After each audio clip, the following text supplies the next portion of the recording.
full of contradictions. I have a love and hate relationship. I think most people who move there do. And there's music from Oscar and Grammy winning musician and producer Phineas. All that still to come on the Arts Hour. With the BBC News, I'm Roisin Hasty. Opposition protesters in Pakistan have broken through barricades to reach the centre of the capital, Islamabad. They're demanding that the former Prime Minister Imran Khan is freed from jail. The security forces have been firing tear gas to try to stop the demonstrators. Hours before the possible announcement of a truce between Israel and Hezbollah, Israeli airstrikes have resumed on the southern suburbs of Beirut. An evacuation alert was issued before the latest attack on the Lebanese capital. Kenyan police have knocked down a house belonging to one of Haiti's most notorious gang leaders, Jimmy Cherizier, who's better known as Barbecue. Kenyan forces have been deployed to help restore order to Haiti, where gang violence has surged.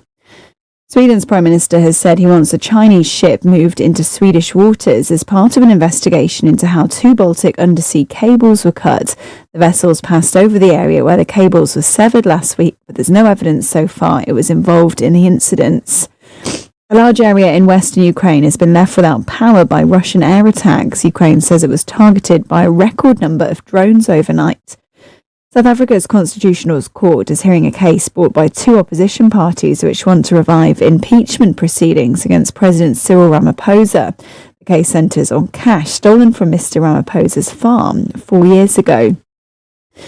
Investigators in the Philippines have summoned the vice president for questioning over her threat to have the president assassinated.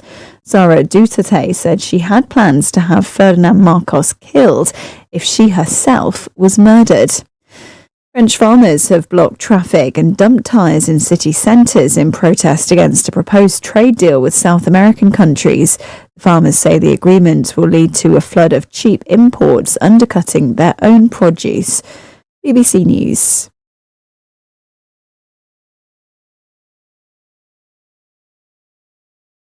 Hi everyone, it's your girl BB Clement, the author of How to Go From Employee to Entrepreneur and the host of your weekly business show, BB Means Business, the show where we discuss everything you ever wanted to know about business but you were afraid to ask. How do I start my business? How do I raise the finance? How do I grow my business? Where am I going to find my customers? Join me every Tuesday at 1:30 p.m. on Starr Radio UK to get all the information and tips that you need to become a successful entrepreneur and become financially free. Remember, don't let life dictate to you. Rather, put your signature on life. Hey, Charlie, you're on your way to Ghana. Boy, oh boy, you stressed out, tired. Go, you're going to be resting. Okay, then let me recommend to you JN Mobile Spa in Accra, Ghana. Oh boy, JN Mobile Spa, they provide organic care in massage. Are you stressed? Do you need rejuvenated, etc.? For your facials, maybe exfoliating, firming, and lifting? Then contact JN Spa on 00233 244 941 002 or 00233 2006 06386, and they will be right there on time. JN Mobile Spa, your health and beauty needs at your doorstep. Hi guys, this is your friend Uruj from SendWave. SendWave is a money transfer app that is used by people all over the world to send money to their loved ones in Africa. With SendWave, you can send money to Ghana, Nigeria, Kenya, Uganda, and Tanzania. And the best part is, SendWave is absolutely commission free. Our exchange rates are excellent. You can see for yourself by checking them out on our website. So how do you use SendWave? SendWave is an app that you can download onto your phone from the App Store or Google Play Store. The app is free to download. After downloading it, just open the app and enter your name, email, and phone number. That's it. You're good to go. Make sure you use the promo code SR. S for Star, R for Radio. This promo code will give you £5 free credit to send to Africa on your first transaction. Your money will be delivered to your recipient within seconds. Feel free to call me on 0749 7377 647 at any time. I'll be happy to tell you all about SendWave and help you in any way I can. Remember to use the promo code SR for £5 free credit. Medasse.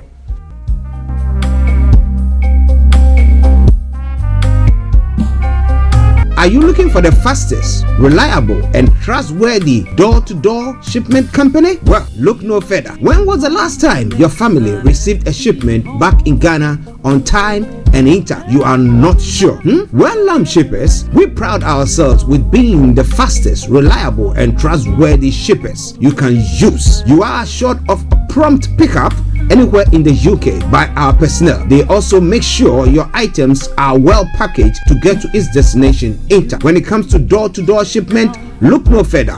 Well, Lamb Shippers, contact us on 07939009321 or 07498911820. Or you can visit our website www.welllamp.co.uk. You can also drop us a mail, info@welllamp@gmail.com. Well Lamb Shippers, fast, reliable, and trustworthy.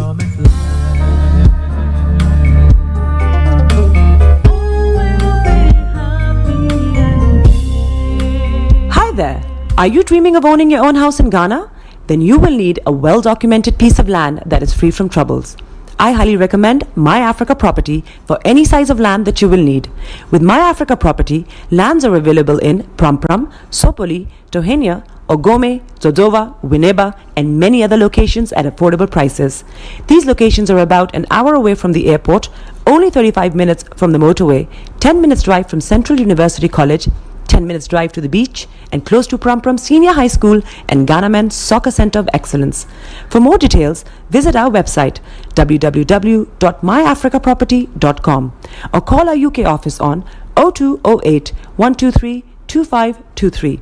For our US and Canada offices, call us on +1 585 184 994145. You can also email us at ghana@myafricaproperty.com. Getting onto the property ladder has never been easy until now. Join us this and every Thursday from 7 p.m. to 8:30 p.m. live on the Property Hour Show on Starr Radio UK, where we talk to mortgage brokers, property developers, estate agents, landlord, tenant, property consultants on how to invest or get into the property business and make money. You can't afford to miss this. The Property Hour Show is your best source into the property industry. Tune in to On Point here on Starr Radio UK with Empress Regina every Monday at 5 p.m. GMT. Looking forward to your company. Hi everyone, it's your girl BB Clement, the author of How to Go From Employee to Entrepreneur and the host of your weekly business show, BB Means Business. The show where we discuss everything you ever wanted to know about business but you were afraid to ask. How do I start my business? How do I raise the finance? How do I grow my business? Where am I going to find my customers? Join me every Tuesday at 1:30 p.m. on Starr Radio UK to get all the information and tips that you need to become a successful entrepreneur and become financially free. Remember, don't let life dictate to you. Rather, put your signature on life. Hey, Charlie, you're on your way to Ghana. Boy, oh boy, you stressed out, tired. Go, you're going to be resting. Okay, then let me recommend to you JN Mobile Spa in Accra, Ghana. Oh boy, JN Mobile Spa, they provide organic care in massage. Are you stressed? Do you need rejuvenated, etc.? For your facials, maybe exfoliating, firming, and lifting? Then contact JN Spa on 00233 244 941 002 or 00233 2006 06386, and they will be right there on time. JN Mobile Spa, your health and beauty needs at your doorstep. Hi guys, this is your friend Uruj from SendWave. SendWave is a money transfer app that is used by people all over the world to send money to their loved ones in Africa. With SendWave, you can send money to Ghana, Nigeria, Kenya, Uganda, and Tanzania. And the best part is, SendWave is absolutely commission free. Our exchange rates are excellent. You can see for yourself by checking them out on our website. So how do you use SendWave? SendWave is an app that you can download onto your phone from the App Store or Google Play Store. The app is free to download. After downloading it, just open the app and enter your name, email, and phone number. That's it. You're good to go. Make sure you use the promo code SR, S for Star, R for Radio. This promo code will give you £5 free credit to send to Africa on your first transaction. Your money will be delivered to your recipient within seconds. Feel free to call me on 0749 7377 647 at any time. I'll be happy to tell you all about SendWave and help you in any way I can. Remember to use the promo code SR for £5 free credit. Medasse.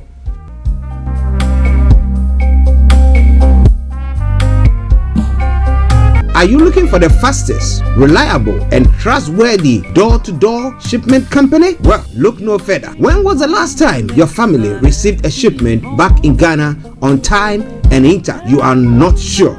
Well, Lamb Shippers, we pride ourselves with being the fastest, reliable, and trustworthy shippers you can use. You are assured of a prompt pickup anywhere in the UK by our personnel. They also make sure your items are well packaged to get to its destination intact. When it comes to door-to-door shipment, look no further. Well, Lamb Shippers, contact us on 07939009321 or 07498911820. Or you can visit our website www.welllamp.co.uk. You can also drop us a mail, info@welllamp@gmail.com. Well Lamp Shippers, fast, reliable, and trustworthy.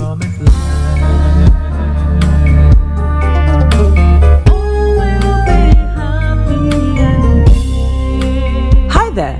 Are you dreaming of owning your own house in Ghana? Then you will need a well-documented piece of land that is free from troubles. I highly recommend My Africa Property for any size of land that you will need. With My Africa Property, lands are available in Pram, Sopoli, Tohenia, Ogome, Dodova, Winneba, and many other locations at affordable prices. These locations are about an hour away from the airport, only 35 minutes from the motorway, 10 minutes drive from Central University College, 10 minutes drive to the beach, and close to Pram Senior High School and Ghana Men's Soccer Center of Excellence. For more details, visit our website www.myafricaproperty.com or call our UK office on 0208 123 2523. For our US and Canada offices, call us on +1 585 184 994145. You can also email us at ghana@myafricaproperty.com. Getting onto the property ladder has never been easy until now. Join us this and every Thursday from 7 p.m. to 8:30 p.m. live on the Property Hour show on Starr Radio UK, where we talk to mortgage brokers, property developers, estate agents, landlord, tenant, property consultants on how to invest or get into the property business and make money. You can't afford to miss this. The Property Hour show is your best source into the property industry. Tune in to On Point here on Starr Radio UK with Empress Regina every Monday at 5 p.m. GMT. Looking forward to your company. Hi everyone, it's your girl BB Clement, the author of How to Go from Employee to Entrepreneur and the host of your weekly business show, BB Means Business, the show where we discuss everything you ever wanted to know about business but you were afraid to ask. How do I start my business? How do I raise the finance? How do I grow my business? Where am I going to find my customers? Join me every Tuesday at 1:30 p.m. on Starr Radio UK to get all the information and tips that you need to become a successful entrepreneur and become financially free. Remember, don't let life dictate to you. Rather, put your signature on life. Hey, Charlie, you're on your way to Ghana. Boy, oh boy, you stressed out, tired? Go, you're going to be resting. Okay, then let me recommend to you JN Mobile Spa in Accra, Ghana. Oh boy, JN Mobile Spa, they provide organic care in massage. Are you stressed? Do you need rejuvenated, etc.? For your facials, maybe exfoliating, firming, and lifting? Then contact JN Spa on 00233 244 941 002 or 00233 2006 06386, and they will be right there on time. JN Mobile Spa, your health and beauty needs at your doorstep. Hi guys, this is your friend Uruj from SendWave. SendWave is a money transfer app that is used by people all over the world to send money to their loved ones in Africa. With SendWave, you can send money to Ghana, Nigeria, Kenya, Uganda, and Tanzania. And the best part is, SendWave is absolutely commission free. Our exchange rates are excellent. You can see for yourself by checking them out on our website. So how do you use SendWave? SendWave is an app that you can download onto your phone from the App Store or Google Play Store. The app is free to download. After downloading it, just open the app and enter your name, email, and phone number. That's it. You're good to go. Make sure you use the promo code SR. S for Star, R for Radio. This promo code will give you £5 free credit to send to Africa on your first transaction. Your money will be delivered to your recipient within seconds. Feel free to call me on 0749 7377 647 at any time. I'll be happy to tell you all about SendWave and help you in any way I can. Remember to use the promo code SR for £5 free credit. Medas. The best radio show. Broadcasting worldwide online 24/7. All around the world. In your car, At work, at home. on your smartphone. This is Starr Radio UK. Turn it up. Are you ready to turn it up? 10, 9, 8, 7, 6, 5, 4, 3, 2, 1. Smile, though your heart is aching. Smile even though it's breaking. When there are clouds in the sky, you get by. If you smile through your fear and sorrow, smile and maybe tomorrow you find that life is still worthwhile if you just smile. Hey, this is Archie, and you are listening to Starr Radio UK and the Morning Show.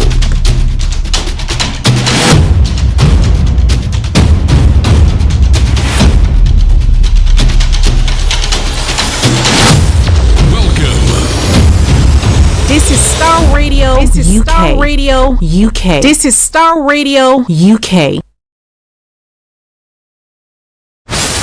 Welcome.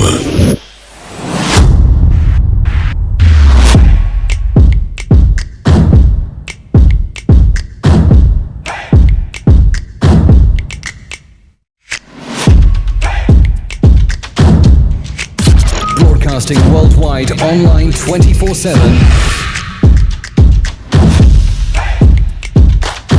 Enlighten your day with Starr Radio.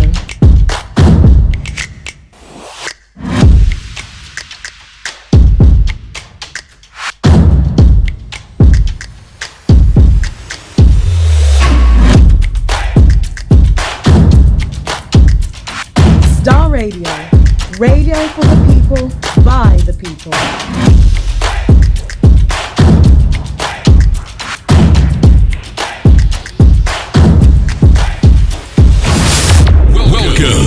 Okay, let me say massive good morning, good afternoon, good evening, good dawn to you wherever you might be on planet Earth, and those of you on other planets as well. We want to salute each and every one of you and welcome you to the Starr Radio UK Tuesday edition of the morning show. Today is the 26th day of November, the year 2024, and the time now is 10 minutes to the top of the hour.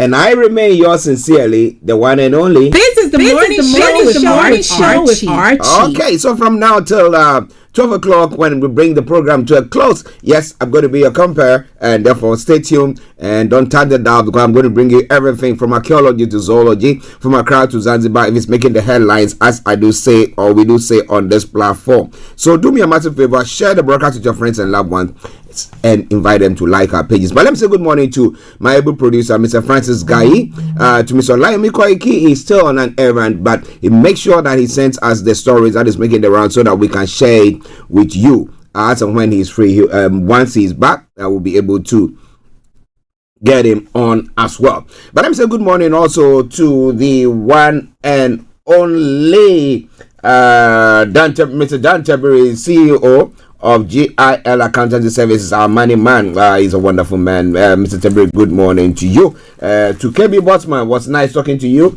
Yes, let me announce this. In view of the election, the Ghanaian election that is going to be taking place on the 7th of December. So how many days from now? Today is the 26th, so 4 plus 7, 11 days from now, we're going to be having some programs that Mr. KB Bossman will be bringing your way. He'll be hosting, and we're hosting some of the representatives of the various political parties in Ghana going into the elections and the eve of the elections and the day after or a couple of days after the elections. So we're going to be bringing you all that. So we want you to understand that we have not put out behind the back burner. We've not put that on the back burner, but it is all in front of us, and we're going to be seeing to that. So KB Bossman will bring you that program if you are interested in knowing or involved in what is happening in Ghana come the elections. Okay, the prospects and everything, the policies that they are put across, they are everything, name it, is going to be there. KB, good morning to you. And let me say good morning to Vicky Newton as well. To Felix all the way in Aberdeen, massive good morning to you. Kojo Day, good morning. Mr. Frank Davis, good morning as well. Let me say good morning to Anthony Adedeji, Aziz Shamsuddin, and to Bishop Adeshina, Pastor Momo, good morning. It's been a while. I hope you are doing very, very well. And then to the lovely Jubilee Atakofi all the way in Ashaman, Ghana. Massive good morning to you all. I hope you're all doing very, very well. This is Star Radio UK, and this is the Tuesday edition of the morning show. Okay, so let's crack on, as my friend will say. So I'm going to bring you the quote for the day. The weather forecast will follow suit. Then the travel update. We'll move on from there to have a look at some of the stories making the rounds across the globe. That is known as global trotting. After which we continue from there, looking at the details of the stories that we are putting across, and that will start from Nigeria. There are a few stories that Olayomi Koiki, my colleague, has posted that will be looking at, or forwarded to me, that will be looking at this morning. And then after which we'll continue from there to look at some of the other issues in other parts of the world. We'll go to Ghana. Yeah, the election is coming. Some politicians are saying, well, things are difficult for Ghanaians. However, they will still be voting for the MPP. And I ask myself the question, for 8 years they've been in power, what have they actually done for you? Do you feel much better, though you are in difficulty, or you see the prospects of policies that you put across and you think that, well, it's going to be good under them? Or you think after 8 years, we need a new face? And therefore, somebody who has held the helm before in the person of the NDC's candidate, John Mahama, or who, the other young man, what is his name? Yeah, I don't seem to recall his name now.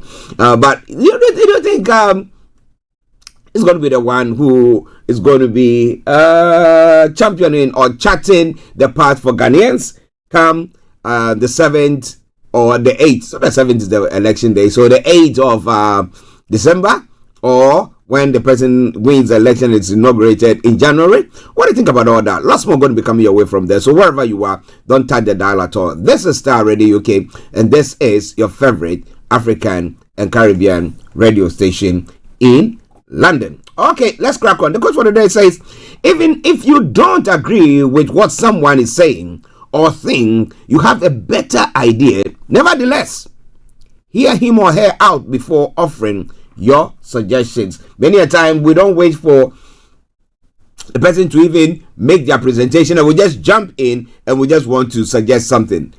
Let the person finish whatever they are saying, and once you've heard them wholly, then you can come out with your suggestion.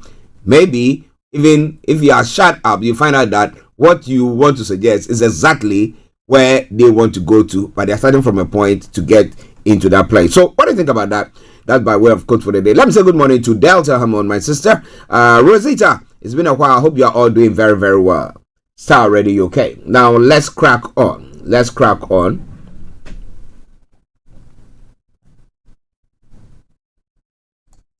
Now, when it comes to the weather front, well, it's a bit better, milder than it's been. So it's what we call it. the average for this time of year.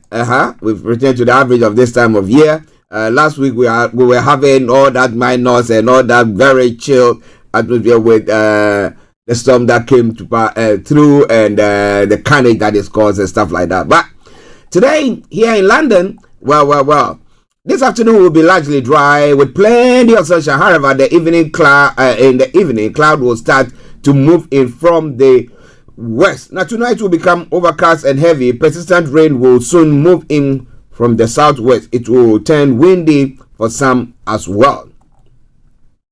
When it comes to the temperature is going to be 9 degrees. The lowest is going to be 6 degrees. UV level is going to be low pollution, low sunset 15:58, and sunrise for tomorrow morning 07:37 hours. And that brings us to the end of the weather forecast. This is Star Radio UK, your favorite African and Caribbean radio station in London. Okay, so now let's move on to the travel updates as well. As we'll say here on this platform, keep your eyes on the roads, as we keep it navigated, our promise, our bond. So on the travels this morning, well, for those of you using the underground, yes, the Elizabeth line has no service between Paddington and Abbey Wood, while the fixed signaling system fault. As there are severe delays between Paddington and Heathrow terminals and Reading. Meanwhile, delays on the rest of the line. London Underground are accepting their tickets via any reasonable route. Now, Windrush is also experiencing severe delays between Sydenham and West Croydon Crystal Palace due to an earlier customer incident. Good service on the rest of the line though. And then the Metropolitan line is also experiencing delays between Harrow on the Hill and Watford due to an earlier gas leak. Good service on the rest of the line. That aside, all the other underground lines are in good service. There are now new underground lines, you know. We've got the Lioness, we've got the Mild May, Suffragette. Oh, so there's a bit new ones there as well. So I'll be telling you more about all that during the course of the period. Yeah. Okay. During the course of this, so we have Suffragette. I'll try to tell you where Suffragette go. Lioness, where it go. Liberty. Yes. And then yeah. But the waiver as well. Oh boy, interesting one there. Okay, but the London Overground, the DLR, and London Tramlink are all offering good services.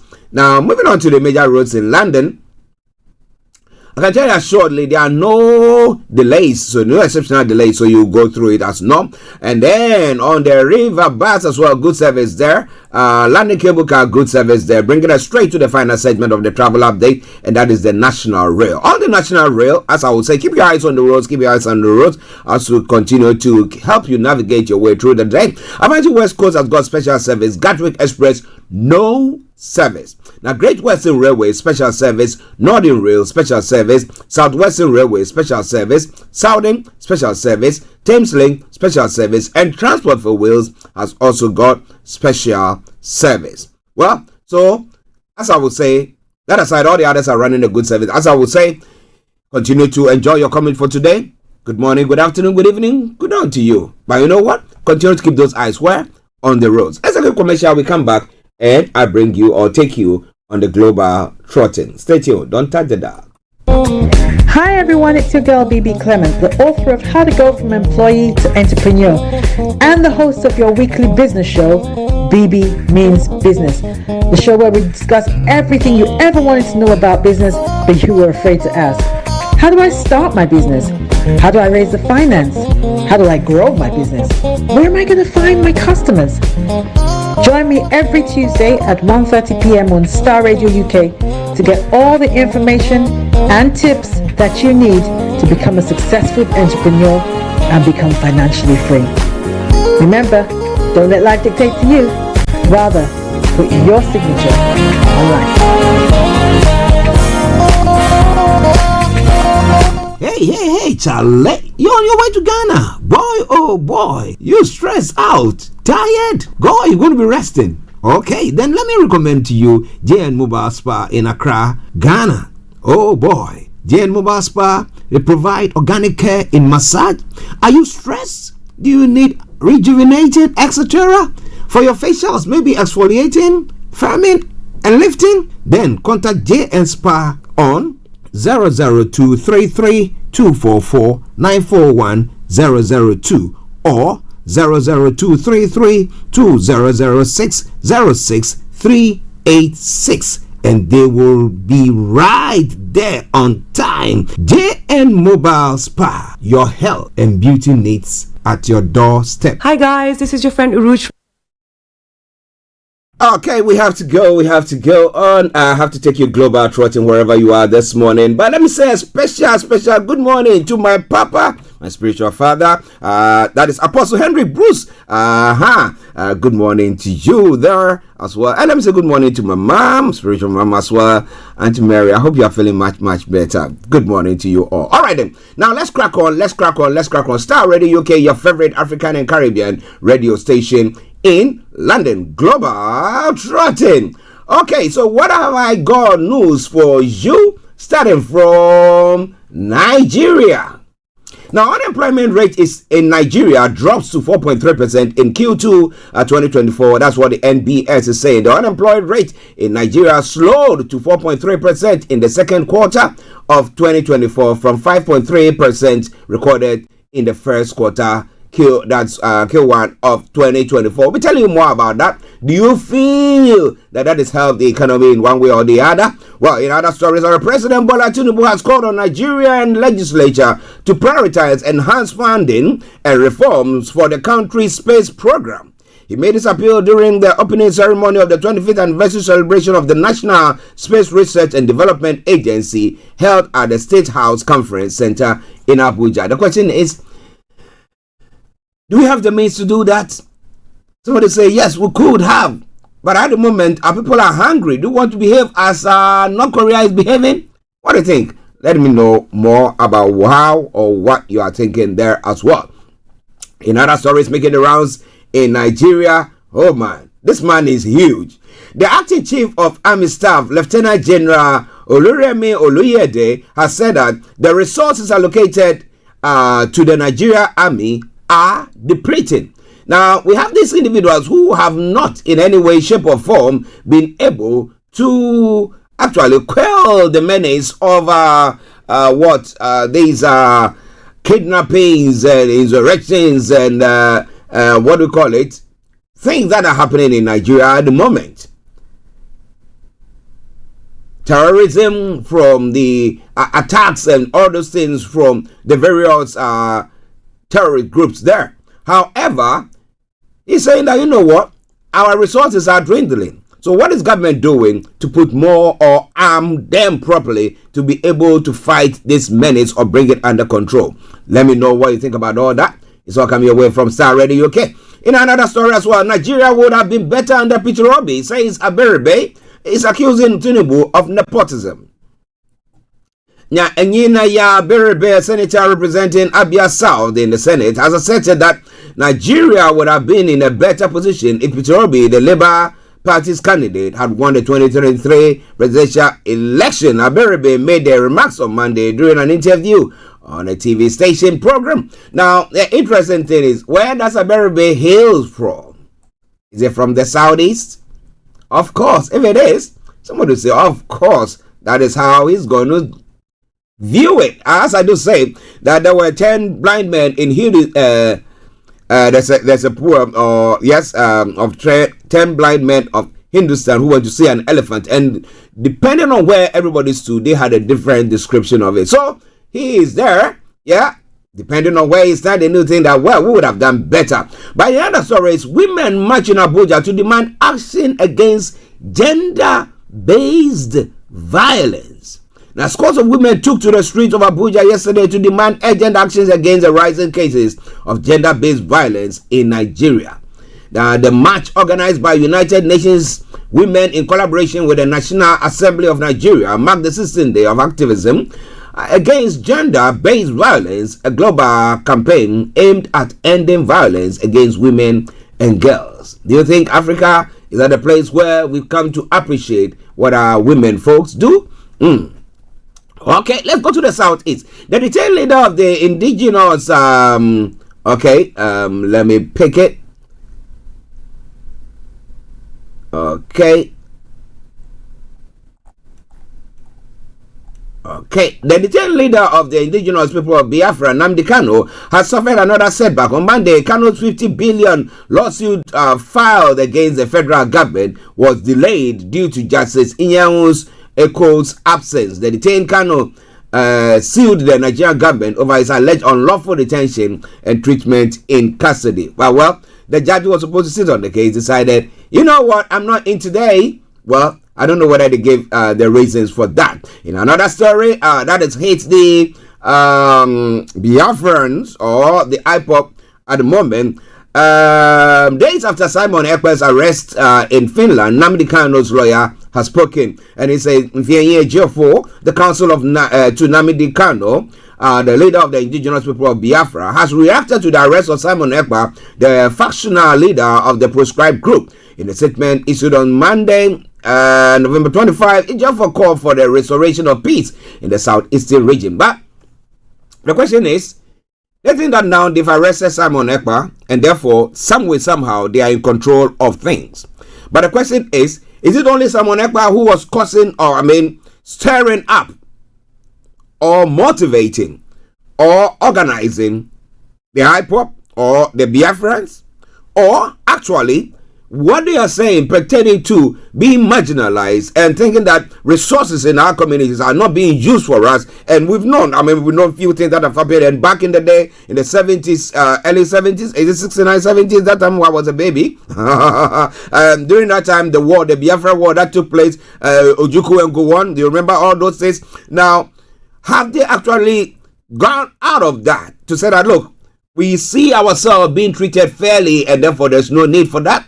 But we had the issue where Simon Ekpa, who has now been arrested in Finland, was saying that come the 2nd of December, there was going to be a declaration of what is it? It is a southeast or the being a republic on its own or a country of its own. And I did say that during most of the interviews. We were trying to get Simon Ekpa until he was arrested. We were told that he's been arrested to tell us more about that, because the fact that you declare it doesn't mean that it's happened. Well, those of us of faith will say that, well, when there's a declaration, we have to confess what we are believing in, and it comes to pass. So maybe the authorities saw that if they don't do something about this, then there's a tendency that Simon Ekpa will declare something and will come into reality or come into being, and therefore they desire to quickly just nip it in the bud. But what do you think about all that? Lots more going to be coming your way from there, and those are some of the stories making the rounds from Nigeria. In other stories making the rounds, Namibia poised to elect the first female president, and that is one of the stories that we're going to be looking at. And also, over 300 irregular migrants detained in Libya after arrest in the desert. Well, I've been saying that our leaders have to rise up and look at what is happening, and not looking at their own personal interest or parochial interest over that of the nation as a whole. Why are our children leaving the shores of our countries, and traveling through all these hard and difficult terrains to get to places of opportunity, get to Europe, get to any place? Those of us in the Caribbean try to get to the US, and all those things that is happening, and especially those in the Southern American places. Yeah. So you look at all those things, and you have our leaders sitting, and some of them, entrenching themselves, doing everything to make sure that their political positions are protected, so that nothing can touch them. But you look at what you are doing and you ask yourself the question, are we serving the people, or are we serving ourselves? I do say this all the time. I say, let's talk about Libya, let's talk about Gaddafi. Well, he had his own faults. Yes, nobody has got, we can't say that anybody is there who is faultless, so he had his own fault. However, we can say that majority, or let me put it, 95% of Libyans were enjoying. So you ask yourself the question, was that democracy that they were calling for, that people, because of that, people thought, oh, let's get rid of him because he's not allowing us to vote? Was it a right thing?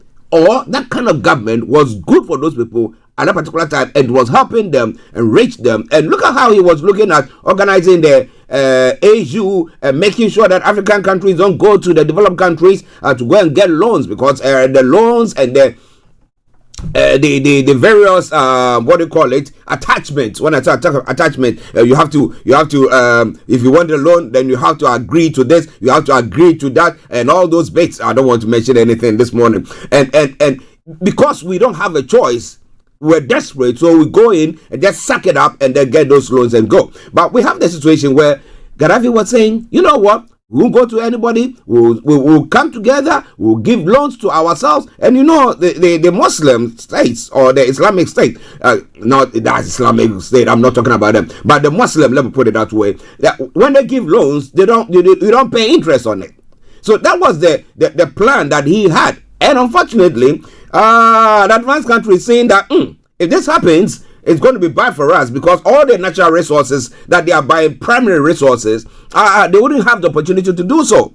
Okay, so we are going to be, as a united continent, now dictate our own prices and dictate who we want to sell to. So you either agree to what we are saying, and then because of that, they took him out.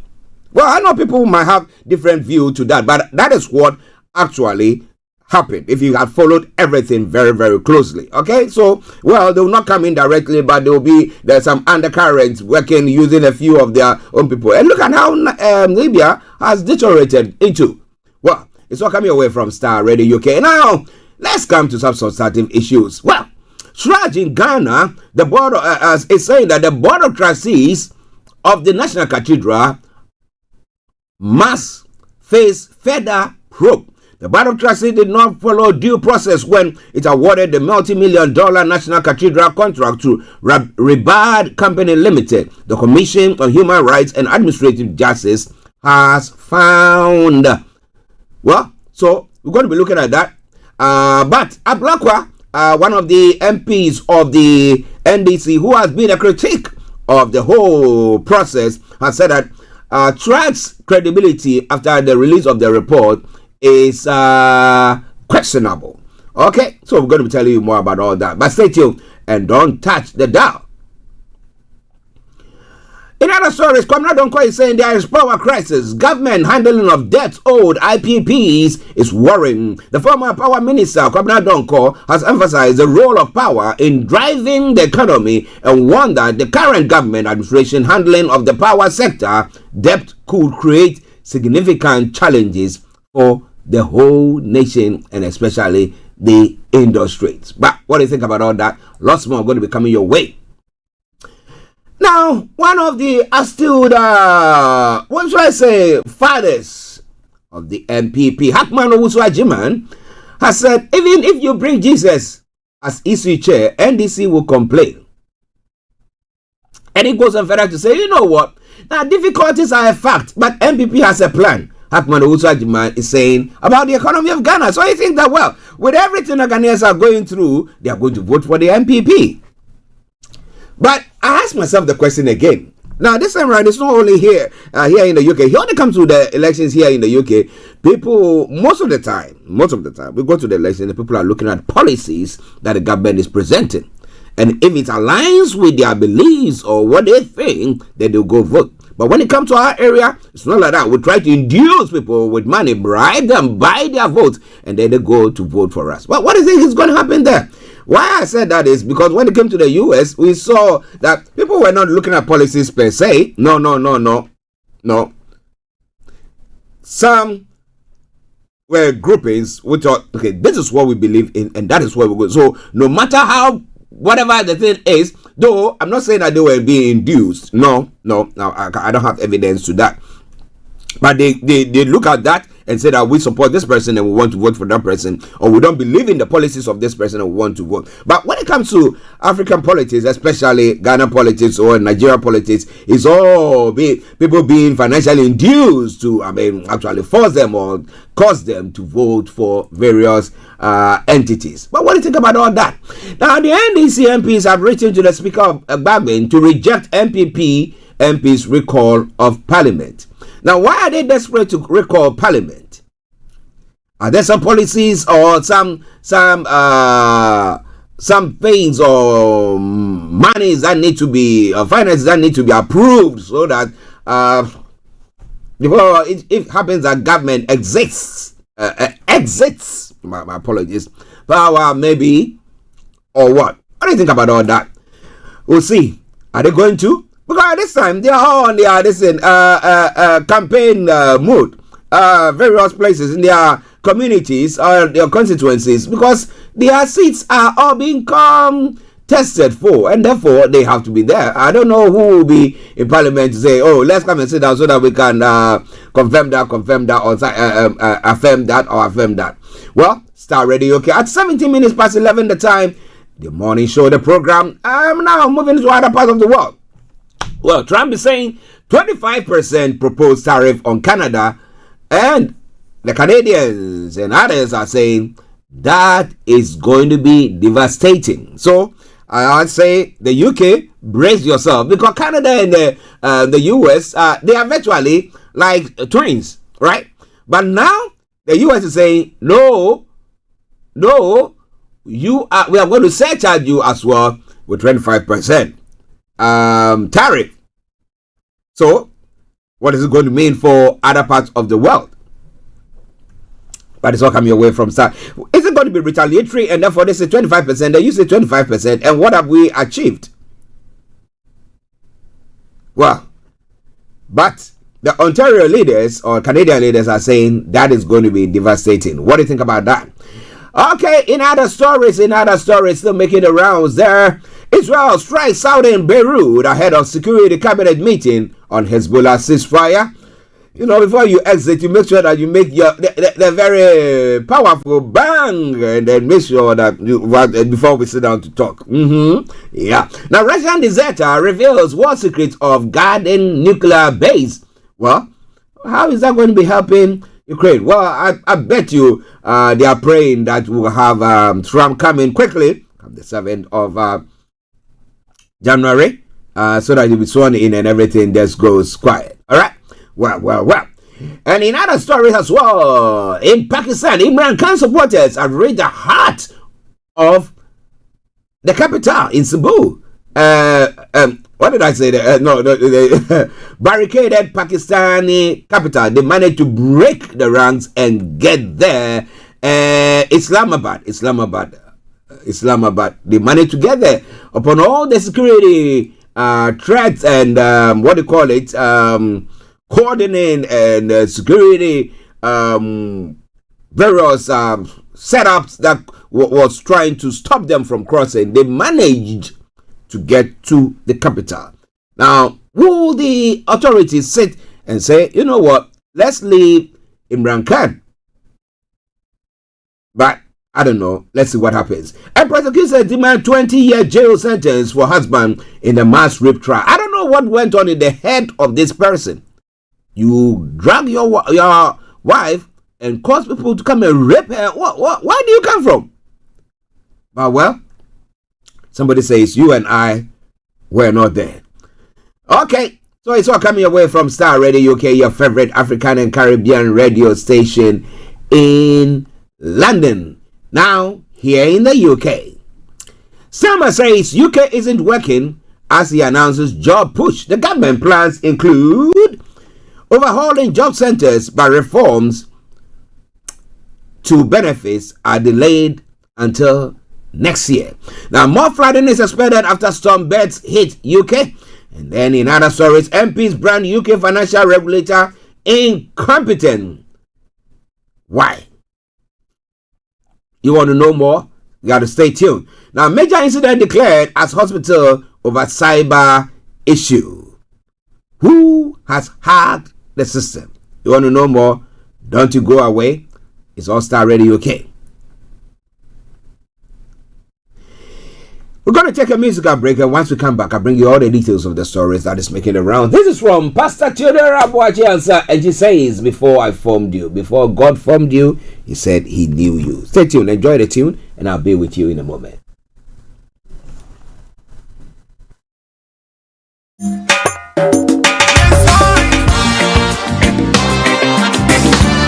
Whoa,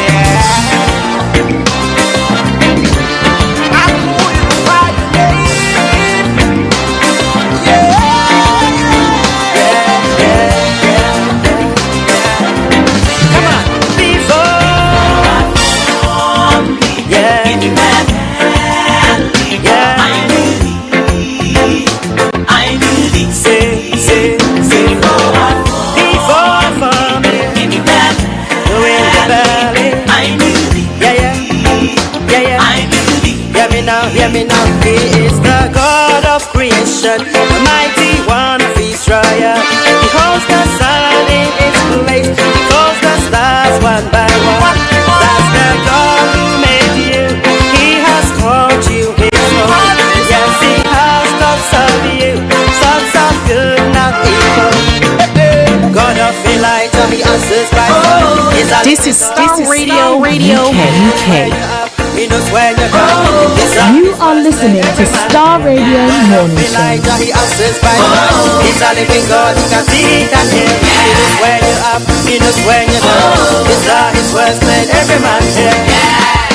Before I formed you in the belly, I knew your name. I call you by your name. Before I formed you in the belly, listen now, say a righteous man's steps are ordered by God. So in times of trials, lift your eyes to the hills. He that keepeth Israel, he will watch over you. What they meant for evil, my God will work for your good. God of Elijah, he answers by fire. He's a living God, he can see, he can hear. He knows where you're up, he knows where you're down. These are his words, let every man hear. God of Elijah, he answers by fire. He's a living God, he can see, he can hear. He knows where you're up, he knows when you're down. These are his words, let every man hear. Before I formed you in the belly, I knew your name. I call you by your name. Before I formed you in the belly,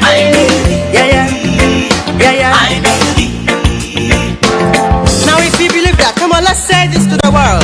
He knows my name. He calls me friend. I have the key. Archie on Starr Radio. Nobody does it better. He knows my name. He calls me friend. I have the key. He's on my side. Say he knows my name. He calls me friend. I have the key. He's on my side. Before I found you in the valley, I knew your name. I called you by your name. Before I found you in the valley, Say, God of Elijah, he answers by fire. He's a living God, he can see, he can hear. He knows when you're up, he knows when you're down. These are his words, let every man hear. Come on, rejoice. Lift your hands up, give him praise. 'Cause he knows, yes he knows. Yeah. Enlighten your day with Starr Radio. Welcome back to the program. This is Starr Radio UK, your favorite African and Caribbean radio station in London. And let me say good morning to Shemiyu Adeyemi. I hope you are doing very, very well there as well. Thank God that you are great and you have joined us. Okay, ladies and gentlemen, now let's go into the details of the stories that we put across this morning. Kicking off from Nigeria as we normally will. Again, let me apologize. Mr. Olayomi Koiki is not with us. As I did say earlier on, he is in the midst of some information that we are working on, so he will bring you more about that. Kicking off from here, President Bola Tinubu has reacted to the newly released third quarter gross domestic report by the National Bureau of Statistics, saying the country will be on its way to shared prosperity from 2025. So he said, hold on, we just got about another month for us to enter 2025, right? Okay, so just hold on to it. The presidency in a statement on Monday assured Nigerians of better economic output as the economy continues to expand, following the NBS report, which stated that Nigeria's GDP grew by 3.46% compared to the 3.19 growth recorded in the second quarter. Okay, so about how many? Is it about 27 percentage points there? Yes, 27 or 37 percentage points, and 0.37 points, and 0.27 points. Let me get it right. Yeah, this morning I think my math is jumping.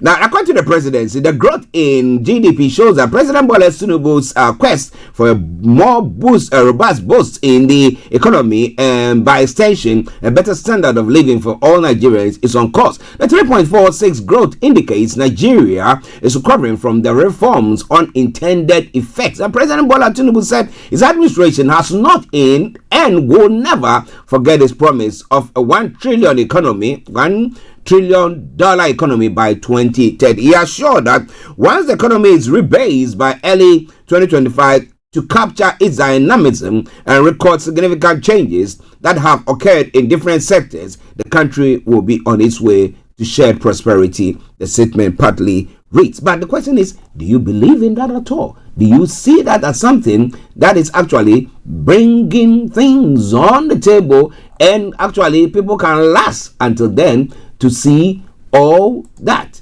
Do you believe in that? Okay. Well, but in another scathing remark from an opposition party member, Enyinaya Aberibe, a senator representing Abia South in the Senate, has asserted that Nigeria would have been in a better position if Peter Obi, the Labour Party candidate, has won the 2023 presidential election. Aberibe made the remarks on Monday during an interview. Now, the senator criticized Bola Tinubu's administration for alleged nepotism, claiming it would have been absent under Obi's leadership.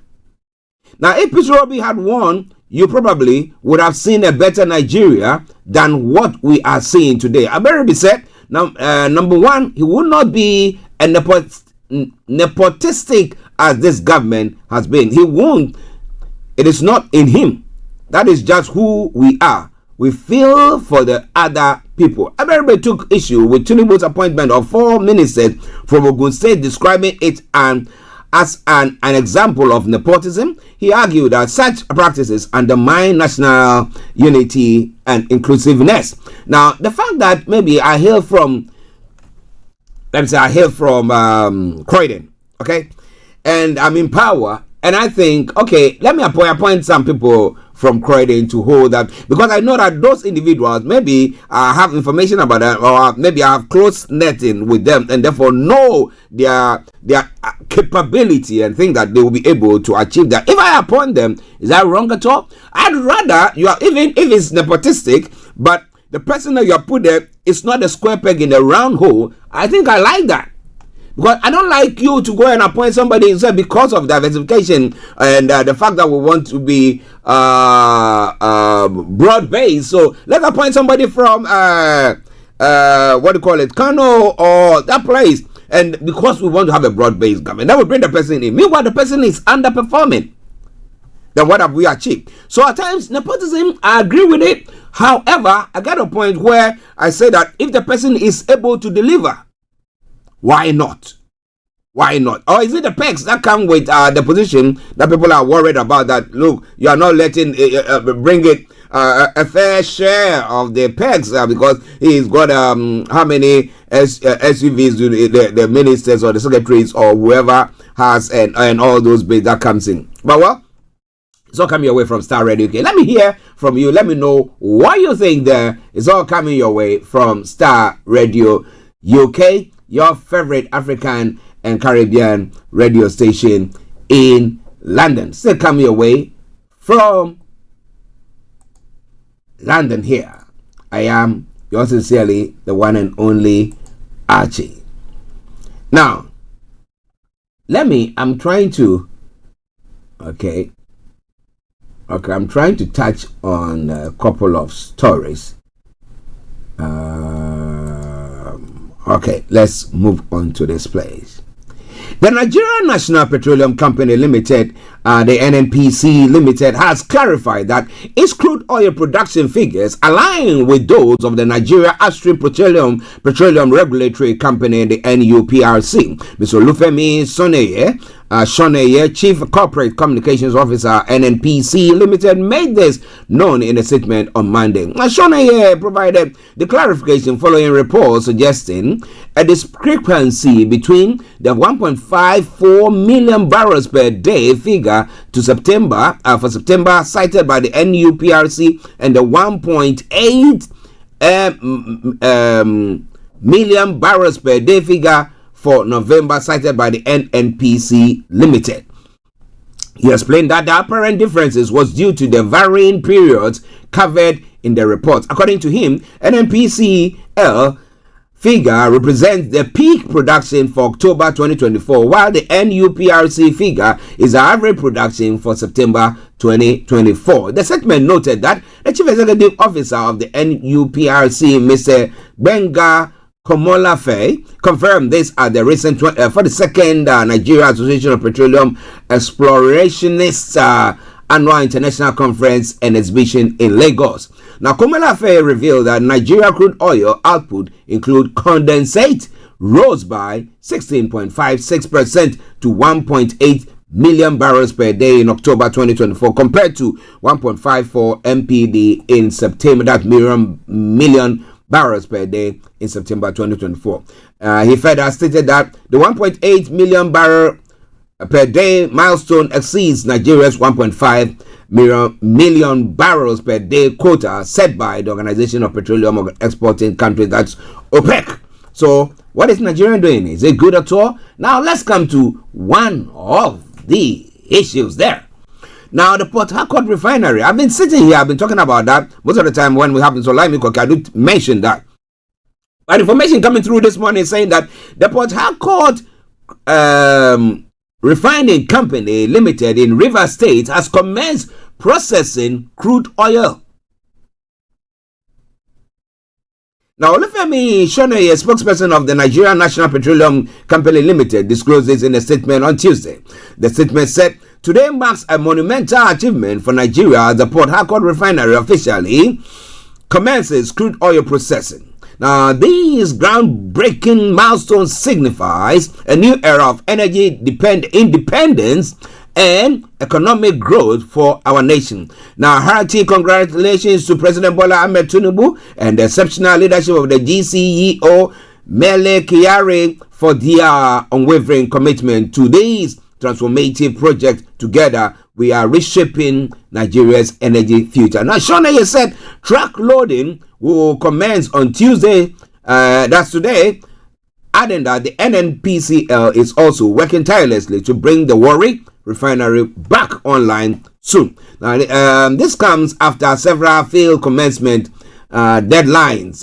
But this time around, they're saying it's up and running. So we're watching it very, very closely and ask ourselves the question, how is it going to impact the lives of Nigerians as a whole? Well, we know that unemployment rate in Nigeria has dropped by 4.3% in the Q2 of 2024. So maybe the creation of such jobs is going to help Nigeria as a whole, and in the long run, we will not have people just there siphoning monies, putting them in their pockets, and we will not have scarcity of finished products. Okay, that's fuel, petrol or fuel, as we'll say it, and the necessary other products that come with it, and that we will see Nigeria, the prices of fuel dropping.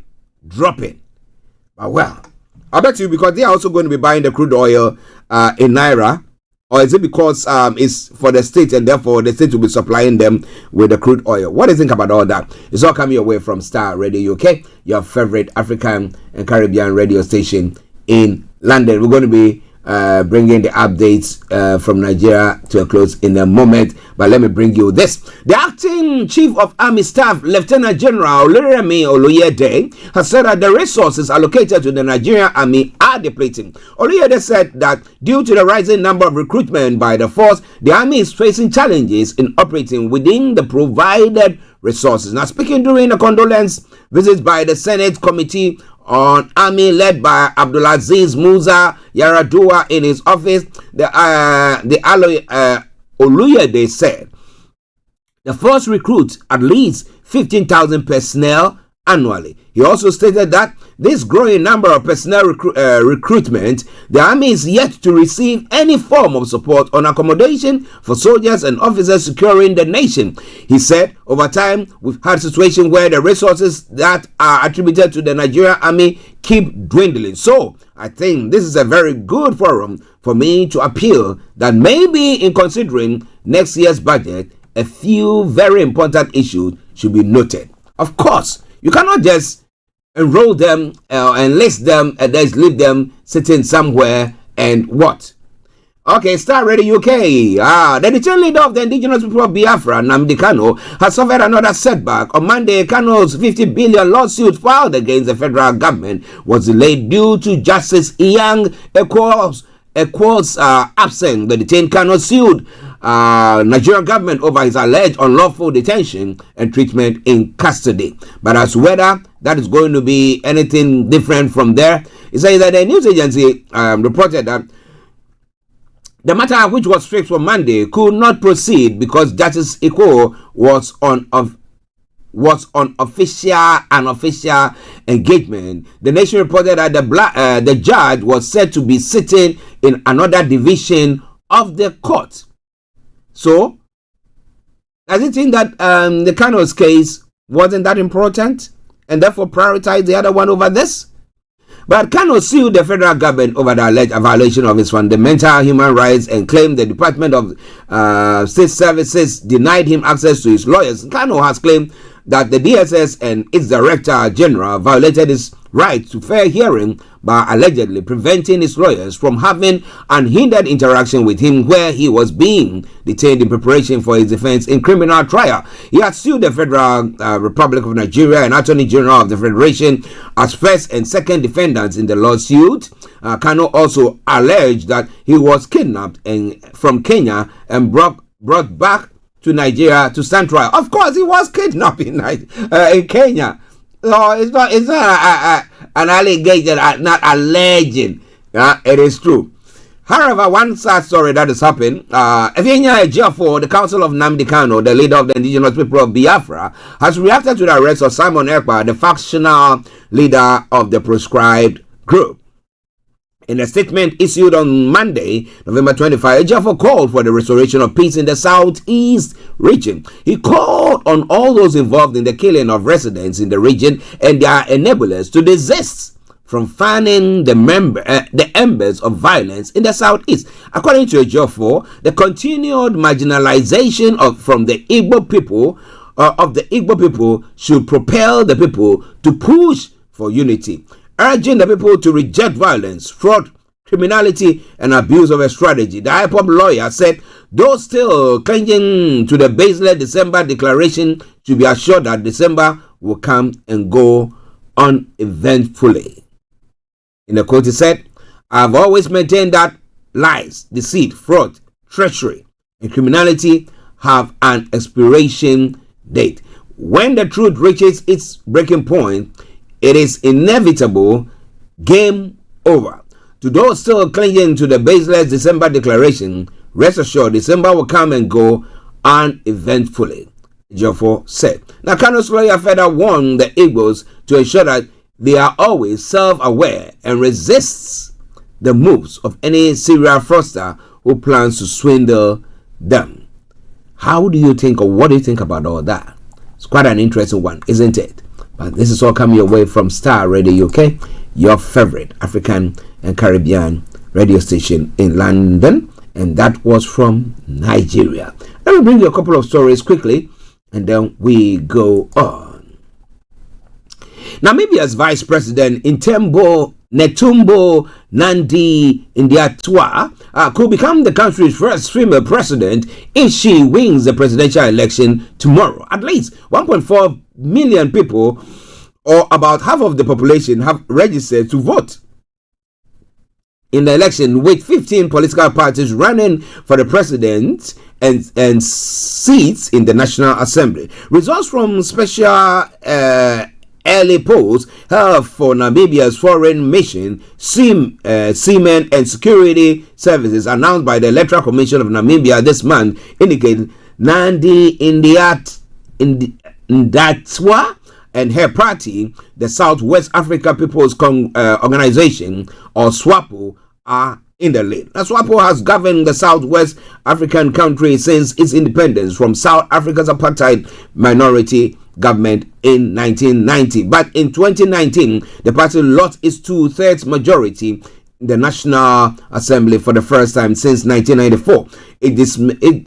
Its dismal electoral performance has been widely attributed to allegations of corruption and money laundering in the Namibian fishing industry. Now, 2 cabinet ministers were arrested and businessmen connected to the ministers were also convicted and imprisoned. Political analyst Helen Melba, a professor of the University of Pretoria and the University of Free State, believes SWAPO and Nandi Ndaitwa must take the 2019 election results as a warning, even though they appear favored to win the election. So let's see what happens. It's going to be quite an interesting one.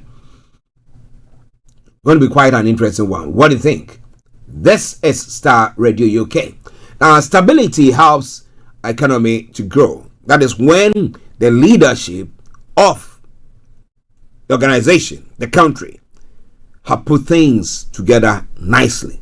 Not serving their own parochial interests, but the interests of the majority of the people that they are looking or they are overseeing. That is true. But let's see what happens. Moving on straight to one of the greatest countries in the West African sub-region. That is Ghana. Well, the Board of Trustees did not follow the due process when it awarded the multi-million-dollar National Cathedral contract to River Company Limited. The Commission on Human Rights and Administrative Justice has found. In awarding the contract, the Commission said the board, all of whom are clergymen, disregarded the country's procurement laws, subjecting the country to possible global humiliation. The contract was awarded by the Board of Trustees to the contractor without recourse to the concurrent approval by the Central Tender Review Committee, a key requirement of the Procurement Act having regard to the contract sum. The Commission further recommends for further investigation and prosecution of the Board of Trustees of the National Cathedral, who superintended over the award of the contracts to River Company in disregard to Act 663 as amended, Schwartz said in a lengthy report. The constitutional body held that the breaches had the potential of causing international embarrassment to the country considering its international status. Now, it also recommended that the capacity building on good corporate governance be organized to educate members of the Board of Trustees in the discharge of their duties as public officials. The Schwartz report follows months of investigation initiated the constitutional body after it was petitioned by the Member of Parliament for North Tongo, Samuel Kujato Ablakwa, to look into state funds paid in JNS Talent Center Limited by the Controller and Accountant General's Department in the National Cathedral of Ghana pursuant to Article 218 of the 1992 Constitution. So what did they do wrong? What didn't they do right? Star Radio UK. But in a scathing remark to that, Samuel Okujato Ablakwa, one of the entities or individuals or MPs who has been trying to look with a microscopic eye into this National Cathedral, has said is raised concerns about the credibility of the Commission on Human Rights and Administrative Justice following the release of a 200-page on the National Cathedral project. The report recommends the cancellation of the contract and the possible prosecution of the Board of Trustees. However, Schwartz report declared the secretary to the National Cathedral Board, Reverend Victor Kusi-Boateng, of allegations regarding the processing of dual passports under different names. Now, first, he said, it is clear that Schwartz's investigation points to the National Cathedral project lacking all the tenets of due process, good corporate governance, and respect for the law of our country. Indeed, Schwartz is saying that the procurement laws were breached. Now, Shraj is also confirming that the Central Standards Review Committee concurrent approval was not obtained, he stated. Now, Shraj is saying in this report that the award of the contract to Ribadi Company Limited was done illegally and that the contract is illegal and void from the outset. Now, Shraj is asking the public procurement authorities to move in quickly to cancel this contract. Now, Shraj is also saying that these whole National Cathedrals reeks of corruption and corruption-related offences due to the aggregate violation of the procurement laws of our country, he added. He further urged the Public Procurement Authority to act swiftly to cancel the contract as recommended. What do you think, or what do you see happening on that front? It's all coming your way from Starr Radio UK. How many days more for the elections? And as I said, we're going to have in KB Bossman and Starr Radio UK bringing you some special programs. I think sometime from Thursday or Sunday. This Sunday, Thursday or Sunday, we'll be confirming the date. And a couple of days in next week. And then on the eve of the election itself. And then a couple of days after the elections, while the results have come in and all that, reactions from there, we're going to be bringing that from Starr Radio UK. So make a date with KB Bossman when that event take place. However, well, one of the stewards, the chairman of the national, of the NPP National Council of Elders, Hakman Owusu Ajiman, has criticized the opposition NDC for what he described as a chronic tendency to challenge electoral processes and outcomes regardless of circumstances. He said, I don't like the opposition posture, and they keep saying that if they don't win, then something has happened, the former foreign minister lamented. Believe me, if you bring Jesus Christ from heaven to come and become the electoral commissioner, they will still complain. The former New Jobbing MP expressed concerns over the NDC's persistent accusations against the Electoral Commission, stating that such allegations erode public trust in the democratic process. Now, these complaints are not helping anybody. Now, these threats and what have you are not helping nobody, he remarked. He linked the NDC's combative stance to broader dysfunctions in Ghana's political institution, including parliament. Now, this has permeated society to the extent that even at our legislative organization, i.e. parliament, things are not working the way we expect them to work, Mr. Osajiman noted. They owe it to us for parliament to work. It's for the people. It's not their property. It's not the property of the speaker. It's not the property of the people of Ghana. They must listen to us and move on. Reflecting on these aspirations for Ghana, Mr. Osajiman expressed frustration over the country's political challenges. Sometimes in my quiet moments, I feel like crying, he admitted. Now, when I worked for the United Nations for 20 years, I left as chief. And at the expense of sounding immodest, I would have been the Director General of the FAO, but I came back hoping that what has been achieved elsewhere, we could do it here. Now, while acknowledging the military interruptions that disrupted Ghana's political evolution, Owusu-Agyemang stressed the importance of building on the progress achieved so far. He was on fire to say in the court, we knew we would be able to make this country a great country and move forward, and Africa and the world will respect Ghana, he said. However, he said yes. He acknowledges the struggles Ghanaians are facing, but expressed confidence in the leadership of Vice President Dr. Mahamudu Bawumia and the party's agenda for national transformation. Now, graduating, so to speak, from COVID-19, where we are, there are a whole lot of problems, he said, acknowledging the economic challenges that have particularly affected the urban areas. There are problems which they must tackle, but on the other hand, the totality of what has been done nationwide is way beyond that time when we thought we had slogan. People must also recognize that in any human institution, there will be difficulties. It is not always smooth sailing. He stressed the importance of considering the broader national progress under the NPP despite the immediate hardship. Now, if this nation is moving forward, and indeed it is moving forward, then people must also recognize that fact, he added. When asked whether the NPP admits to the country's difficult circumstances, Mr. Osuajiman said, oh yes, there are certain things you cannot run away from. If you used to buy a ball of kenke for, say, 3p, and now you are buying it for 5p, quite obviously, you know the difference. The people are awake. Their eyes are open. But they know, if I am now buying the kenke for 3p to 5p, what else am I getting? Vis-a-vis my own personal development and the development of the nation. The former New Jobin MP argued that while economic hardship are undeniable, they must be viewed in the context of the government's long-term vision and effort. Acknowledging the difficulties we have does not mean we are running away from them. No, you can't. Facts are facts.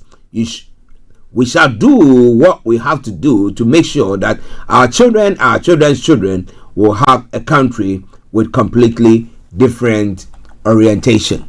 So are you going to the polls? Are you going to be voting? Are you in Ghana? Are you here? Are you going to be flying down to go vote? Or are you going to be voting for? And with the difficulties that Ghanaians are going through at the moment, high cost of living and everything, who are you going to vote for? What do you think? Well, he made a scathing remark at the NDCs pertaining to the virtually, let me put it this way, holding Parliament to ransom. And he's saying, well, Parliament doesn't belong to them. The NDC's majority caucus in Parliament has called on the Speaker of Parliament, Alban Gbagbe, to reject the recall request by members of Parliament from the New Patriotic Party. In a memo submitted on Monday 25th and signed by their leader, Dr. Kessel Atuforsen, the caucus argued that the request failed to meet the necessary constitutional and procedural requirements set out in Article 112, subsection 3 and Standing Order 53, subsection 1 of Parliament. Dr. Forsen contended that the MP's call for a recall did not satisfy the required threshold for such a request. He stressed that any recall must adhere to specific legal criteria, which in this case had not been met. The NDC caucus leader further emphasized that the discretion to approve or reject the recall lies with the Speaker, particularly since the necessary threshold had not been reached. In his memo, Dr. Forsen urged Speaker Gbagbe to exercise his discretion and reject the MP's petition, arguing that the request was inconsistent with Parliament's standing orders and that there were no compelling reasons to justify the urgent reconvening of the House. Respectfully, Mr. Speaker, we to submit that based on the petitioner's own request, you are not obliged to recall Parliament. Further, the petitioner has not demonstrated that there is any emergency nor urgent government business to warrant a recall of Parliament with barely 11 remaining days to the crucial 2024 general election, except of the memo said. On the 22nd of November, the MPs had petitioned Speaker Gbagbe requesting the immediate recall of Parliament to address critical government business. However, Dr. Forsen's response reflects the opposition's position, questioning both the necessity and legal justification for the recall. What is urgent there? And you know that these individuals have to go to Parliament to contest their seats. Have to go to their constituency, especially they are going to for this election to contest, because their seats are all under contest, right? Yeah, so they decide, you know what, we have to go to our constituency to go and actually go and campaign, make sure that we can win our seats back, those who are surviving for their seats. And therefore they think there's no point. So at this juncture, what is that important, so urgent, that you want to call or recall Parliament? What do you think about that? What do you think about that? Well, it's all coming your way from Starr Radio UK. It is your favorite African and Caribbean radio station in London, with the time now exactly 4 minutes to the top of the hour. And it is the Tuesday edition of the morning show. The lines are open. You want to hop in, you want to share your take, you want to post any comments or anything of the sort, feel free to do so. And I promise you one thing for sure, that I'm going to touch on it. Let's take a quick break. And once we come back, I bring you all the news happening in other parts of the world as well. Stay tuned and don't touch the dial. But remember, this afternoon exactly at 1:30, BB Clement is coming your way with BB Means Business. Hi everyone, it's your girl BB Clement, the author of How to Go from Employee to Entrepreneur and the host of your weekly business show, BB Means Business, the show where we discuss everything you ever wanted to know about business but you were afraid to ask. How do I start my business? How do I raise the finance? How do I grow my business? Where am I going to find my customers? Join me every Tuesday at 1:30 p.m. on Starr Radio UK to get all the information and tips that you need to become a successful entrepreneur and become financially free. Remember, don't let life dictate to you. Rather, put your signature on life. Everywhere you go, Afrobeat reggae dancehall taking over. Everywhere you go, Afrobeat reggae dancehall taking over. Yo, what's up, people? This is a boy Raskin Bobo One. Tune in every day, every night at the Starr Radio UK with the big man them Archie. When I say order, you say fire. Welcome back to the program, to the last segment of the morning show for today. Yes, sir, as I did say, you want to call in, feel free, 020-8133-2257, or you can text us on 0753-966-1744, 0753-966-1744, or X handle, my apologies, is or at Starr Radio UK. Email info@starradiouk.com. All right then. So what is happening in other parts of the world as well? Let's commence from the Middle East. Now, Israel's Security Cabinet is to meet to discuss Lebanon's ceasefire deal. The Israeli Security Cabinet will meet to discuss approval of a ceasefire to temporarily end hostilities with the Lebanese militia Hezbollah. The proposed truce will be for an initial period of 60 days and include the withdrawal of Israeli forces from Lebanon, according to media reports. In return, Hezbollah would end its presence south of the Litani River, about 30 kilometers or 80 miles north of the international border, and be replaced by the Lebanese army troops. Now, even as diplomats suggested on Monday that a deal was closed, fierce fighting continued, with Lebanese authorities reporting at least 31 killed in Israeli air strikes and Hezbollah firing barrages of rockets at Israel. Now, ministers are expected to vote on the deal during the meeting on Tuesday. According to Haaretz, Reuters news agency cited a senior Israeli official as saying that the meeting was intended to approve the agreement text. The news agency also reported 4 senior Lebanese sources as saying the U.S. and France, a long-term ally of Lebanon, were expected to announce a ceasefire imminently. According to Israel, a mutual ceasefire, the terms, the possible deals include a mutual ceasefire, an IDF presence in Lebanon for up to 60 days. That is the Israeli Defense Force. The Lebanese army replacing the IDF as it withdraws. And then no Israeli occupied buffer zone in southern Lebanon. The U.S. heading the 5-country committee set up to monitor implementation of the ceasefire.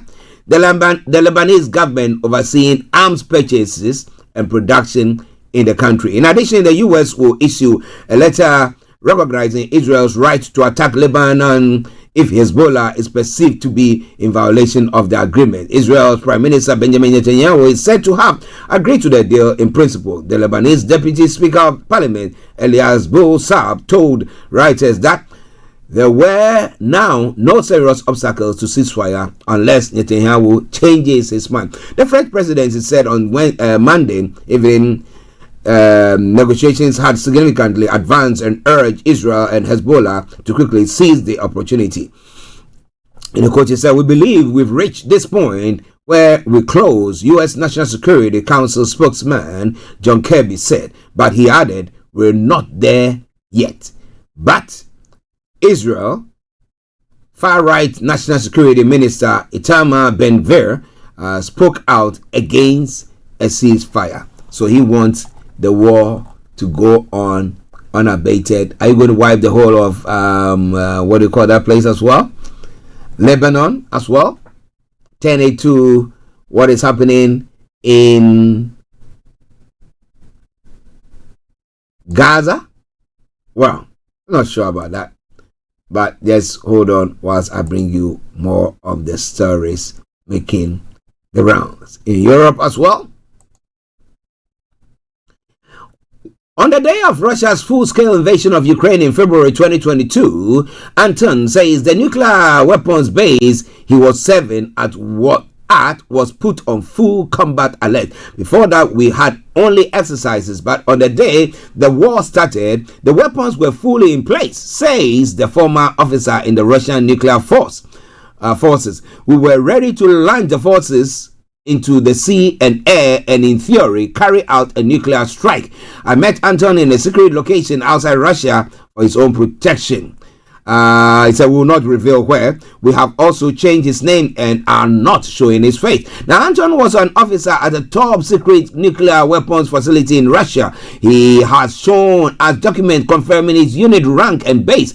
He said that it's unable. We cannot independently verify that, but he described, although they do chime with Russian statements at the time. 3 days after the troops poured over Ukraine's borders, Vladimir Putin announced that Russia's nuclear deterrence forces had been ordered into a special mode of combat service. Anton says the combat alert was in place on day one of the war and claims his unit was shut inside the base.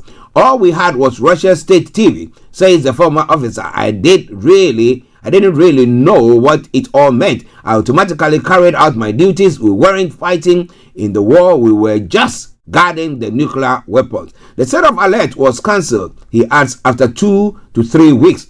Anton's testimony offers an insight into the top secret inner working of the nuclear forces in Russia.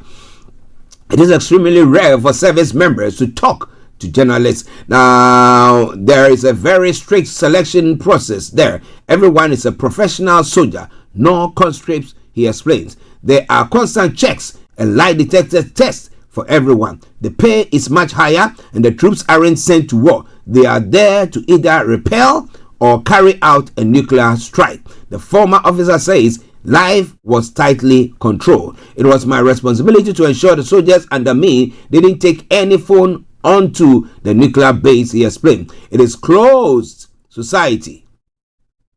There are no strangers there. If you want your parents to visit, you need to submit a request to the FSB security service 3 months in advance. Now, Anton was part of the base security unit, a rapid reaction force that guarded the nuclear weapons. We had constant training exercises. Our reaction times was 2 minutes. He says with a hint of pride. Russia has around 4,380 operational nuclear warheads, according to the Federation of American Scientists, but only 1,700 are deployed already for use. All the NATO member states combined possesses a similar number.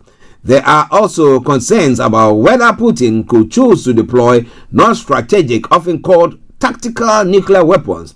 These are smaller missiles that generally don't cause widespread radioactive fallout. Their use would nevertheless lead to dangerous escalation in the war. The Kremlin had been doing all it can to test the West's nerves.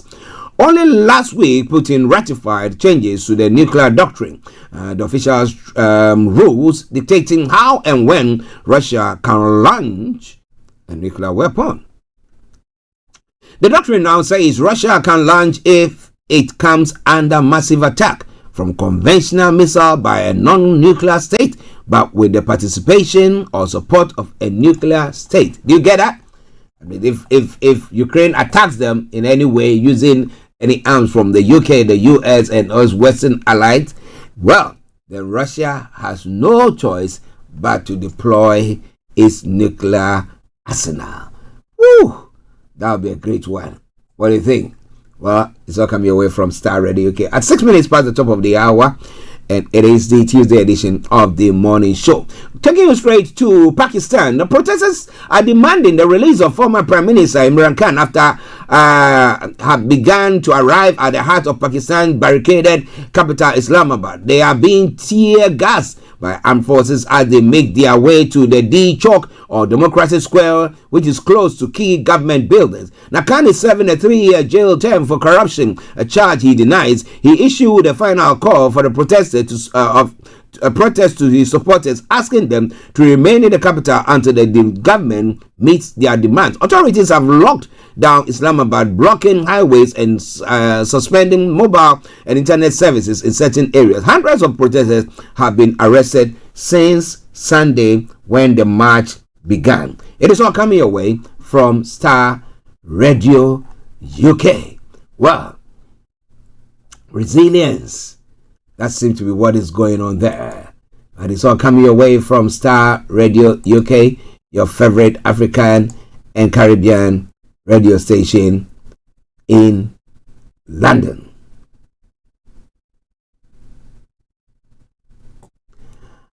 Okay, I will leave that of the China and India bit.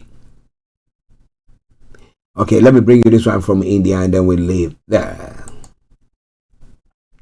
2 days after deadly violence in Sambal left 4 people dead and many others injured, the city in India's north state of Uttar Pradesh remains gripped by tension. Now, the violence broke out on Sunday during a court-ordered survey of the centuries-old Shahi Jama Masjid Mosque that some Hindu groups claim was built at the site of a destroyed temple.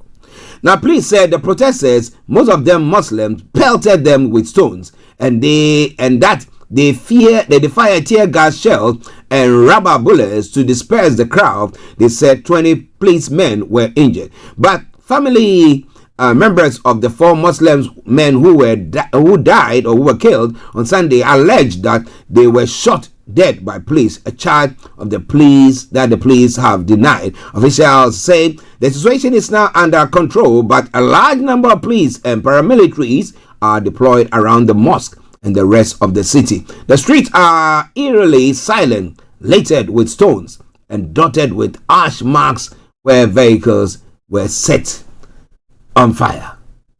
Ladies and gentlemen, this is Starr Radio UK.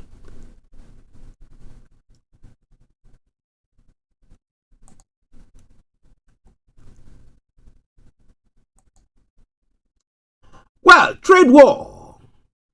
Donald Trump says he will introduce 25% tariffs on goods coming from Canada and Mexico on day 1 of his presidency. He also says he will add an extra 10% on goods coming from China.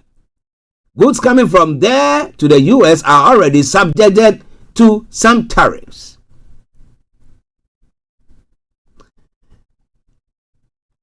Trump says the tariffs are in response to crimes and drugs coming from across the southern and northern borders of the U.S. Now, China calls it irresponsible and warns that no one will win a trade war, our correspondent said. Now, Doug Ford, leader of the Canada's most populous province, Ontario, says 25% tariff will be devastating to workers and jobs, while the head of Mexico's Senate says the U.S. needs to stop consuming drugs. He said, well, if you stop consuming drugs, then when they bring the drug market will actually die down by itself. But what do you think about all that? This one coming your way from Starr Radio UK. It is your favorite African and Caribbean radio station in London. The final one from the US. So, with Special Counsel Jack Smith's move on Wednesday to drop the 2020 election interference prosecution against Donald Trump, one of the last remaining legal threats against the president-elect has turned to ash and blown away in the wind. Now, Smith is also abandoning an appeal of a federal judge's dismissal of his case against Trump for mishandling sensitive national security documents after leaving the White House in 2021. Those were 2 of the biggest, most imposing judicial proceedings against Trump, which had been hanging over his head for more than a year as he began his slow, steady march back to the White House. His victory in November and the prospect that he will unceremoniously end what he called a political hijacking of the legal system upon taking office in January removed much of the drama from Smith's Monday announcement. It's not a legal or political earthquake so much as a reflection of the new balance of power in the national capital. Well, it's just a matter of time, and we'll see how this impacts everybody. We're going to be ending the program pretty soon, but let's come here in the UK and let me bring you more.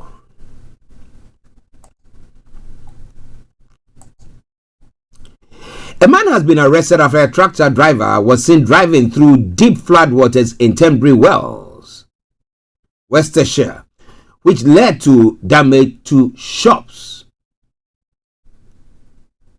The town centre was flooded on Sunday after a wall collapsed by Kerry Brook.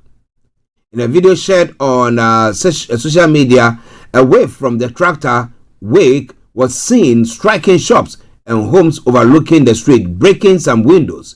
A 57-year-old was arrested on suspicion of criminal damage and dangerous driving and released on bail while inquiries continue, police have said. Inspector Dave Weiss of West Mercia Police said, "I'd like to thank everyone who brought this incident to our attention and to the local community for their cooperation and support yesterday while we carried out initial inquiries." Adding he understood the upset and anger caused, he said officers will continue to be out and about in Tenbury in the coming days to assist the local community and our partner agencies with recovery efforts following the flooding. But it's all coming your way from Starr Radio UK.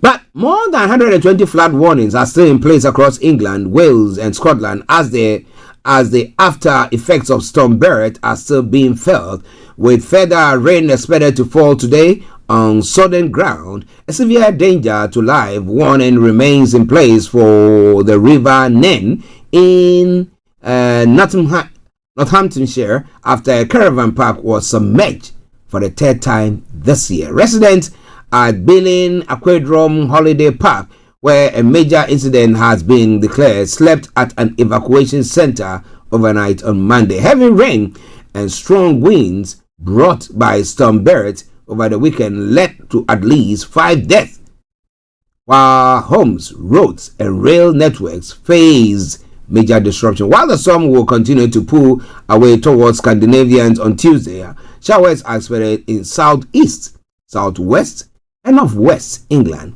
as well as Scotland, Wales, and Northern Ireland. Now, Environmental Secretary Steve Reid said the impact of flooding should be less severe this time. He told the House of Commons on Monday further flooding is sadly likely over the next few days as water levels rise in slower flowing rivers such as the Severn and the Ouse. All right then, ladies and gentlemen, this is Starr Radio UK, and this is where I'm bringing the program to a close for today at exactly a quarter past 12. But remember, as I did say earlier on, exactly at 1:30, we're going to be having BB Clement coming your way with BB Means Business. So make a date with her. She's not told me what she's going to be doing, but I know she comes out always with the good stuff. Yeah, so make your date there as well. But on that note, let me say thank you very, very much for tuning in. I cannot end the program without bringing you a nice tune. And from who and from where, you know exactly. I'll be bringing you Be Nice to Everyone. But let's take a quick commercial break, and then I'll bring you my closing song. Stay tuned. Hi everyone, it's your girl BB Clement, the author of How to Go From Employee to Entrepreneur and the host of your weekly business show, BB Means Business, the show where we discuss everything you ever wanted to know about business but you were afraid to ask. How do I start my business? How do I raise the finance? How do I grow my business? Where am I going to find my customers?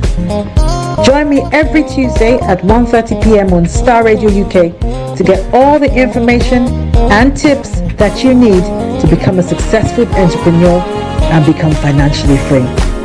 Remember, don't let life dictate to you. Rather, put your signature on life.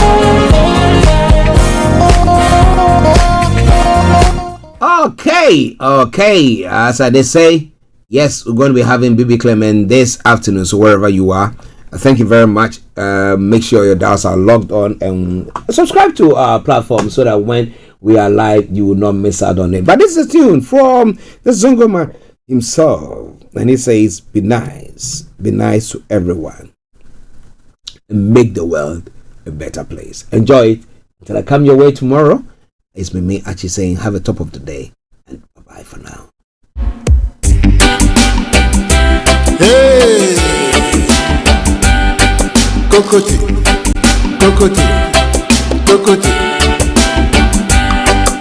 Be nice to your brethren, be nice to your sister, be nice to everyone, and make the world a better place. Say hello to everyone, say hello. Smile to everyone, smile. Don't smile in my face and stab me hard in the back. You are the bully, oppressor, and the gangster. You're just a bombing, starving, shooting, killing, murdering innocent children, harassing them in the neighborhood, disturbing the peace. This is Starr Radio UK. Why can't you be nice? Hey! Thanks for listening. Husband, be nice to your wife, be nice to your colleagues, be nice to your mates, be nice to your friends, be nice to your neighbors, be nice to everyone, whether black or white. Kokoti.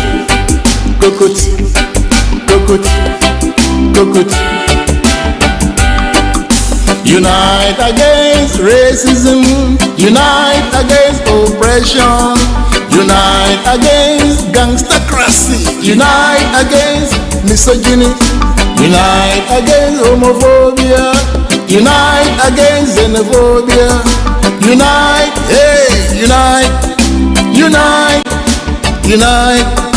unite against hate and make the world a better place. Hey, Kokoti.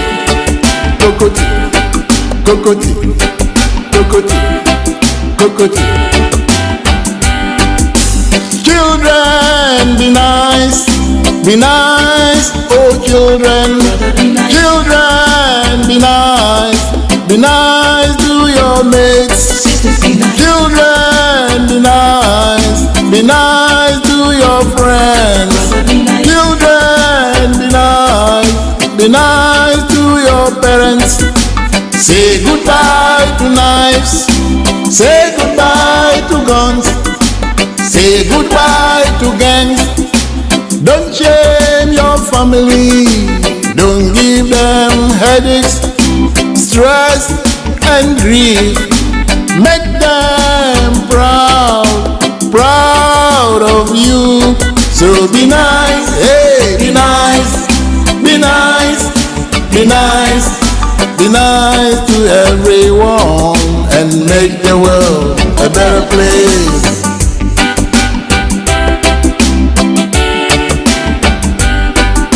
Be nice to your children, be nice to your employees, be nice to strangers, be nice to refugees, and be nice to yourself.